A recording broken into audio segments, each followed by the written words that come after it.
If you see a homeless African-American man on the street, there's almost a 50-50 chance he at one time served in the U.S. military. We'll talk about the challenges facing Black veterans today and meet people working to help them on the flip side of service, next on Black Issues Forum. Quality public television is made possible through the financial contributions of viewers like you, who invite you to join them in supporting UNC TV.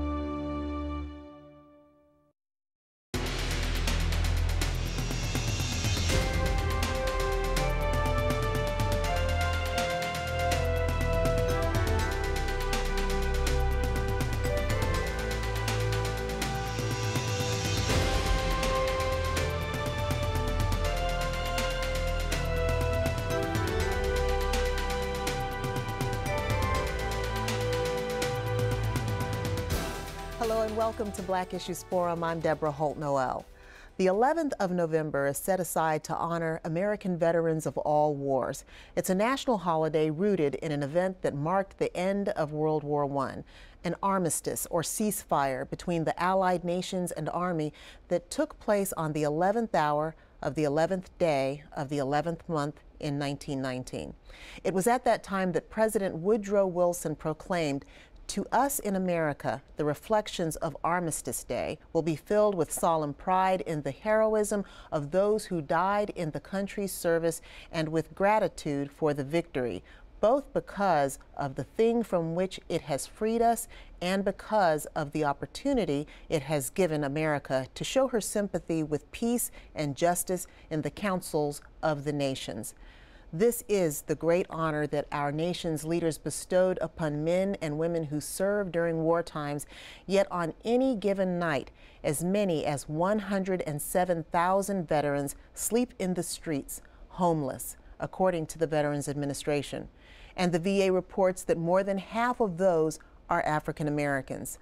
Mental illness is often cited as the culprit, but there are other reasons as well, and today's guests are working hard to address the needs. Let's meet them. I'd like to introduce Catherine Williams, commander of the North Carolina State Women's Chapter of the National Association of Black Veterans. We also have Renee Elder, a U.S. Army veteran and founder and CEO of Veterans Empowering Veterans, based in Fayetteville. Also from Veterans Empowering Veterans, we have Debra Marshall, a caseworker. And I'd like to thank all three of you ladies for coming out today. Thank you for having us. Now, the two of you are indeed veterans, Renee and Commander Williams, and Debra, you're actually a student at Fayetteville State University, That's but right. working with the Veterans Empowering Veterans. And I just want to start off by asking you, Renee, to tell us about the work of Veterans Empowering Veterans. What do you do and how long have you been in existence?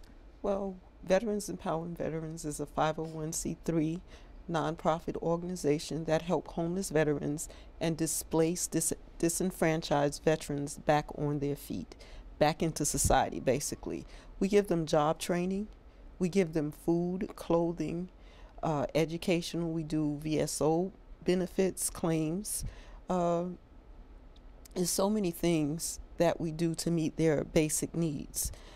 We help them to find deposits for housing, we help them with housing, and also one of the most vital things that we do is we offer case management and counseling for those that are mentally ill. It's just so much, and we've been in existence and doing this for around 15 years, me and my husband, and we became a 501c3 nonprofit just September of 2009. Well, congratulations, and you. thank you for the work that you're doing. Commander Williams, share with us the work of NABVETs. Okay. NABVET has been around since 1967. It was first called AVOC. In 1973, it changed its name to the National Association for Black Veterans, which started off as a program to help veterans who were in Vietnam but were not getting the treatment and the help that they needed when they transitioned back to home. And so what had happened was we've started doing claims for veterans, helping them file claims, helping homeless veterans with jobs, teaching them, giving them teaching skills, and whatever is needed to get back into society. Terrific. and thank you for the work that you're doing Thank as you. well. Deborah, you've had an opportunity to have one-on-one interaction with a number of veterans who come through Veterans Empowering Veterans, and particularly, I would imagine, those who are suffering with mental illness. What are some of the greatest needs on the parts of those who you are having that direct interaction with? What are their needs, and what are they feeling about public perception about them, especially if they're homeless? They feel that no one, absolutely no one cares about them because they are in a homeless state, that they're just hopeless in so many words. And their main concern is getting back on their feet, getting some type of income flowing back in, and trying to find a job. They need steady employment. People will hire them for a certain period of time, and then they're back to square one. And their desire and their urgency is to have stability. And you would, I should think that if I had served my country, that's a skill that you've acquired, and yet when many of these servicemen return and cycle back into civilian society, they're unable to find work. Why is that, Renee? Well, for one, the military skills that we learned while we were in the armed forces do not equate to civilian employment. So we have to pretty much settle for jobs that maybe or may not be equivalent to what we are accustomed to doing. We have a lot of skills. We are trained thoroughly in a lot of areas, but civilian life and military life don't always coincide together. Renee, I'm going to ask you to share with us a little bit about your experience. You are a veteran. Which war or wars did you serve in? And tell us a little bit about those experiences. I am a Gulf War veteran. I went to Somalia, Kenya, and Iraq. And Desert Storm? Desert Storm. And you shared with me Yes. a little bit earlier before the program that you actually suffer with PTSD, post-traumatic stress disorder. Yes, I've been diagnosed with PTSD since 1997, and part of the work that I do is to ensure that the veterans that come through our doors today learn about the illness that they have, because PTSD is an illness. It's a mild mental condition or illness that so many of our veterans face today, and because when they come home, the families are really not accustomed or aware of the personality change that we go through, the coping mechanisms and skills that that we so desire is not there in our families. What are some of the symptoms of PTSD, and for you, what are some of the things that caused you to suffer with this disease? Well, some of the symptoms of PTSD is panic disorder. You become paranoid because you always have to be alert. 24 hours, loud noises, crowds, nightmares,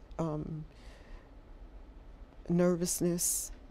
It's just so many different things depending on the severity of what you've gone through. It is more than what people realize, and some of us can talk about it, and it's taken me a long time to actually, through counseling and dealing with my husband and my church family, for me to really, really come to the point where I can actually help others to heal, because it's a process. Healing is a process for soldiers that come back from conflict. It's an adjustment not only on our side, but on our families. A lot of times we come back with a different mentality. And often our loved ones don't realize we're the same, but we're not the same. Mentally,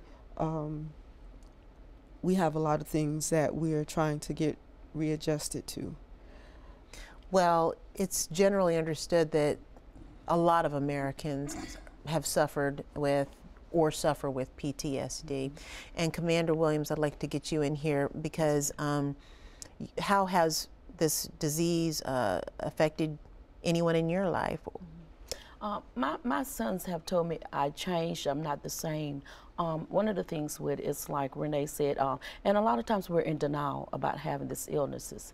But at the same time, we don't want to go to therapy because I'm one who have refused therapy because I think I can handle the situation by myself. Unbeknownst to me that I cannot handle the situation. It's not because I don't want to go to therapy, it's because I'm labeled if I go to therapy through the VA. A lot of times we're labeled as, like she said, panic disorder, anxiety, being in denial of what we have seen, not being able to cope with the way society are treating us now, especially female veterans. We go through different stages where we really don't know how our attitude have changes. I could not find work when I came back from Desert Storm because when I retired, my whole attitude has changed. And I was so used to being in charge. And my son and other members was telling me, family members was telling me that you have to get into touch with reality, come back to yourself. And that's hard to do, like Renee said. There's a lot of things that we deny about seeing. I know I have, because I don't want to relive those moments. It's taken a lot out of me. How much is the military helping those who transition back into society to understand that it's okay and actually necessary to go seek that help? Because we have coming up very soon probably a lot of servicemen and women who are going to be coming back from Afghanistan with President Obama's drawdown. And we as a nation will not be ready. Definitely not. The military send you through psychological, what we say, stand down. Okay, but a lot of the soldiers do not realize that they've been affected to the extent that they have been affected. PTSD is one of those illnesses that you wake up in the middle of the night beating your spouse and don't know why, because you have nightmares, someone chasing you, or you shooting at someone, or someone shooting at you. You're always constantly defending who you are. Female veteran or male veteran, we're all the same in my eyes. I've always felt that being a female soldier, and I'm gonna say soldier and take off the female because I am a soldier. I've always been a soldier. Men soldiers had to look up to me. They were my equal, and sometimes they were my lesser. But nevertheless, I was there in the trenches with them, and we served side by side. It's one challenge to come back and have to deal with a mental illness that was brought on by events that you witnessed or experienced while serving. But then there's the added challenge of having to navigate the system of trying to receive benefits. And Debra, I want you to talk a little bit about how you work with veterans who come through, not only to deal with any kind of perhaps mental treatment that they may need, but also getting through the paperwork. How does that work? Do you deal with that? Yes, on a certain level I do. Sometimes the people come in and they have no identification, and they can't get services from the Veterans Administration Office because they don't have an ID. Why don't they have an ID if they served in the military? I mean, somewhere along the line they lost it, or they may have been incarcerated, or they're homeless, and things just come up missing when you're moving from place to place, and they have no ID and they can't get services. And one client, now we're trying to help him get his ID so he can get services from the VA to start a claim and to progress. So you serve in the U.S. government military and you can't get an identification card? That's just astonishing to me. It's astounding. Many times what happens with our veterans is they become displaced. When you're homeless, you carry what you need, what's necessary. And a lot of times here we have our veterans living under bridges, living on the streets, and they go with just what they have on them. And if you lay your stuff down, you never know who's going to steal it. So many a times what we experience is veterans coming in with their identification stolen or lost. And here you have to have two forms of ID. If you don't have a driver's license or a government ID card, then you have to go through the process of getting it all over again, which means a birth certificate, a social security card, and then you have to go back through the DMV with two forms of identification. And now we've got proposed legislation to try to Yes. require a government-issued ID Yes. in order to vote. Yes. So I would imagine there are a lot of veterans out there who aren't even voting. But you know, we changed that. We're changing that. Because all of our homeless veterans that come through our doors, the first thing we do is send away and get their DD form 214. If they don't have a birth certificate, we send and we get their birth certificate. If we have to pay the small fee, $10, $15 to their home state where they're from, you know, we do that. Those are some of the services that we offer, because we don't want anybody unidentified out there as a homeless veteran, because our veterans are more to us than just homeless veterans. You know, even though it should never be a thing as a homeless veteran, and I say a thing because to me it is a thing that should be addressed in Congress, a thing that should be addressed on so many different levels, local, state, nationwide. Commander Williams, what are some of the different ways that you're working to address this, the needs of veterans in terms of getting identification and, very importantly, getting the benefits that they deserve? The majority of our veterans that come into our office do have identification, and but they don't have a DD Form 214. And what we do is we send away to the national headquarters to request one, and once they come back, we help them process a claim. So our particular office is not having a problem with the identification. The majority of them do have identification. Even if they're homeless, they have some type of identification, and that we can always check with the Social Security number through the Veterans Affairs Office that if they are a veteran of military war or military. Are there a lot of African American veterans who are entitled to benefits but aren't getting them? Oh yes, ma'am. The number is too just numerous to really say how many veterans that are not receiving benefits that deserve benefits, and a lot of times because veterans give up. One of the things that I've noticed that they're coming here, they tell our office that they tried for 10 years doing when they got out of Vietnam, but they stopped trying because so many doors were shut in their face. They were told, no, you don't, you have no claim. But one of the things about it is because of a lot of presumptuous diseases that are now Congress have recognized, they're going back and filing claims, and they are getting back pay for that. But the number of veterans that have claims processed is too numerous. We don't have that number in our office. But I do know that the Department of Veterans Affairs do work on weekends to try to help. But they need more people within the Department of Veterans Affairs to process claim, because they just don't have the numbers to match. And with more veterans that are coming back from the war now and getting out of the military, it's going to stop claims tremendously. So we do need to have the people working. So, so veterans need to first of all know that they may be entitled to benefits, yes, and then to go ahead and be persistent, yes, in pursuing those benefits. Debra, in the work that you're doing, how many people would you say come through that office that you have interaction with on a weekly or a daily basis? I would say about 7 out of 10 do not have any forms of identification. And how many people are coming through that office? Are you all having a lot of attention? People know about you, or could you all use help? Or where are you at with the numbers? We could definitely use help. You know, we need the help. Yes, we need the help, because there are so many people that comes through those doors. Is it men and women? Yes, it is. It's men and women, and a lot of them are homeless. A lot of them are staying in shelters. They just need our assistance.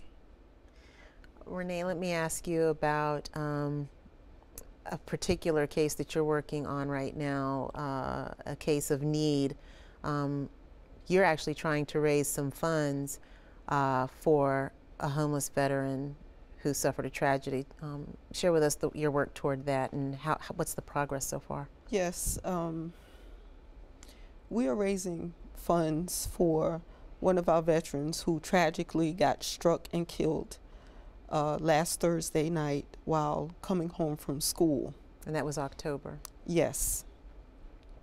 Wayne Smith got struck and killed by a 21-year-old young lady.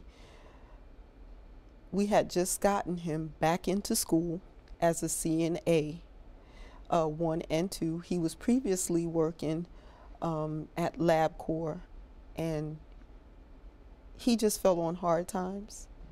And what happened was, he said, Renee, you know, it's hard out here, but I need help getting back into school because this is who I am, and I want to make my daughter and my grandchildren proud of me, you know. So we got Wayne back enrolled in FTCC as a CNA assistant, you know, and he got the CNA 1 and CNA 2. When Wayne was killed, it was the hardest thing for my office and people that knew him to come to grips with, because just that day, earlier in the day, Thursday, Wayne came through the door. He was so happy. He said, just give me 1 minute. He said, Renee, we did it. I'm back in class. I start school Monday. Thank you. Now give me a bag of M&Ms, because I give out M&Ms in my office. And that was the last time I seen him. And because he was homeless and he got a other than honorable discharge, he wasn't entitled to benefits. Okay, so he's dead now. And my office, some of his friends, we've all decided to start the Wayne Smith Foundation. We've opened up an account for him. We're gathering money or raising money to give him a decent burial. I've been working with his daughter and his brother from Delaware to get his body shipped back home. And we've contacted a military organization there in Delaware, and they will give him a military funeral. His casket will be draped with the flag, and it will be folded, and it will be handed to his daughter with all military honors. His father was a veteran that got the 21-gun salute. Wow. And if it was in my power, he would have gotten a 21-gun salute too. But because of circumstances and situation, Wayne was bipolar, mental illness. He was a Marine. But nevertheless, he was a veteran that served his country honorably. And now you've done some tremendous work to try to honor his memory. Yes. Not only through the burial, but through the foundation. Yes. And I imagine you're taking donations, not only for the foundation, but also for veterans, empowering veterans. Yes. And let me pull you in here again, Commander Williams.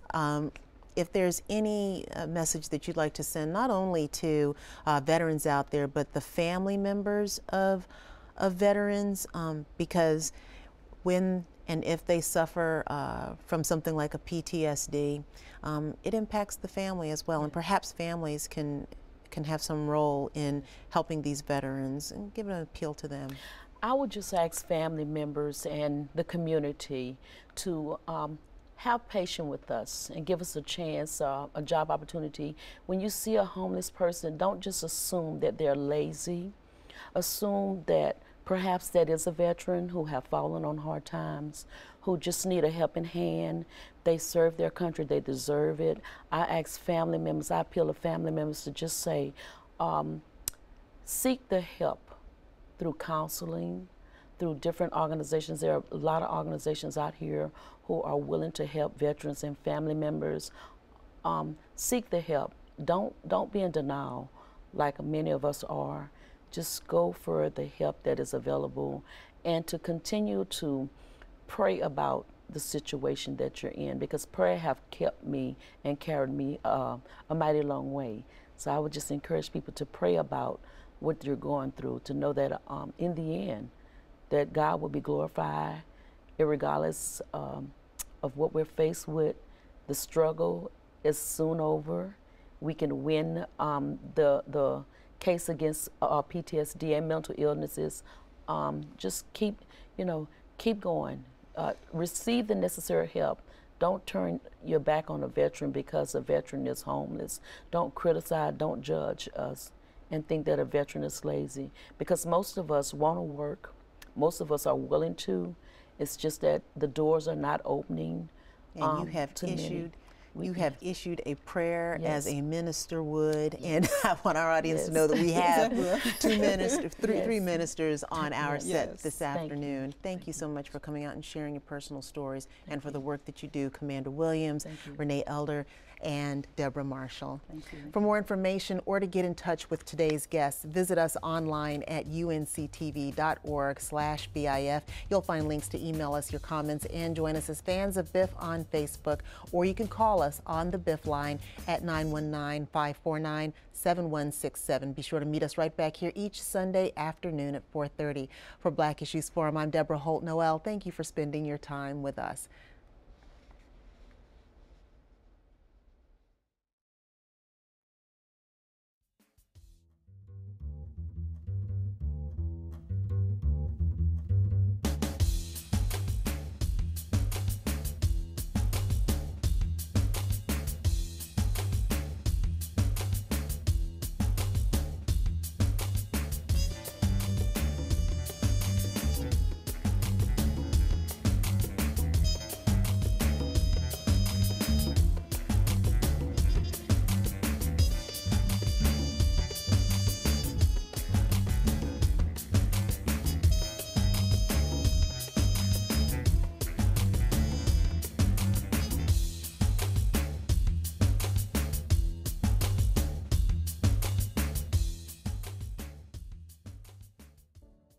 Quality public television is made possible through the financial contributions of viewers like you, who invite you to join them in supporting UNC TV.